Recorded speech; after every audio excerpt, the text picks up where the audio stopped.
The E-Myth Veterinarian. Why most veterinary practices don't work and what to do about it. Chapter 9. On the subject of people. Oscar Wilde said, "Very few people go to the doctor when they have a cold. They go to the theater instead." Every veterinarian whom I have ever met has complained to me about people, about employees. They come in late, they go home early, they have the focus of an antique camera. About clients, they want the most cutting-edge treatment for pennies. People, people, people, every veterinarian's nemesis.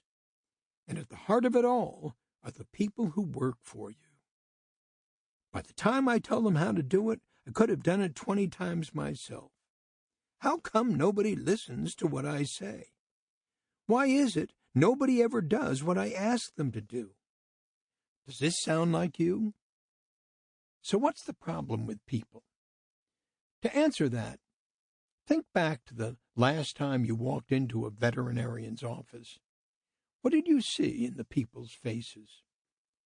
Most people working in veterinary practices are harried. You can see it in their expressions. They're negative, they're bad-spirited, they're humorless, and with good reason.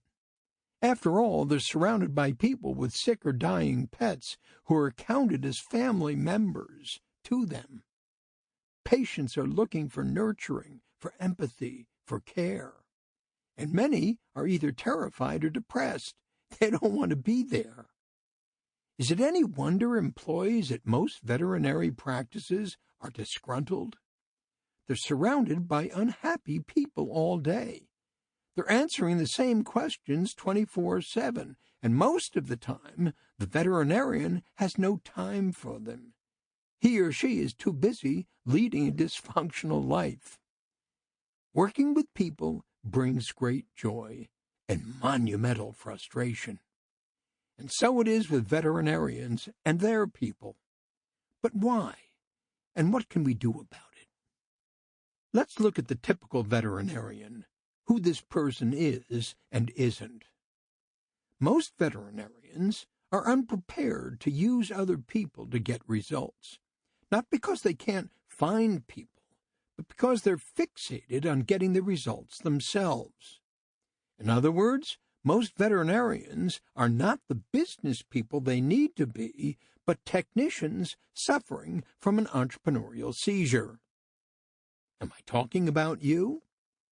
What were you doing before you became an entrepreneur? Were you a hired technician working for a large multi-location practice, a mid-sized practice, a small practice? Didn't you imagine owning your own practice as the way out? Didn't you think that because you knew how to do the technical work, because you knew so much about research, diagnosis, and treatment modalities, after all, you were and are a veterinarian, that you were automatically prepared to create a practice of your own that does that type of work? Didn't you figure that by creating your own practice you could dump the boss once and for all? How else to get rid of that impossible person, the one driving you crazy, the one who never let you do your own thing, the one who was the main reason you decided to take the leap into a business of your own in the first place? Didn't you start your own practice so that you could become your own boss? And didn't you imagine that once you became your own boss, you'd be free to do whatever you wanted to do and take home all the money? Honestly, isn't that what you imagined? So you went into business for yourself and immediately dived into work, doing it, busy, busy, busy. Until one day you realized, or maybe not, that you were doing all of the work. You were doing everything you knew how to do, plus a lot more you knew nothing about. Building sweat equity, you thought. In reality, a technician suffering from an entrepreneurial seizure. You were just hoping to make a buck in your own practice. Sample complete. Ready to continue?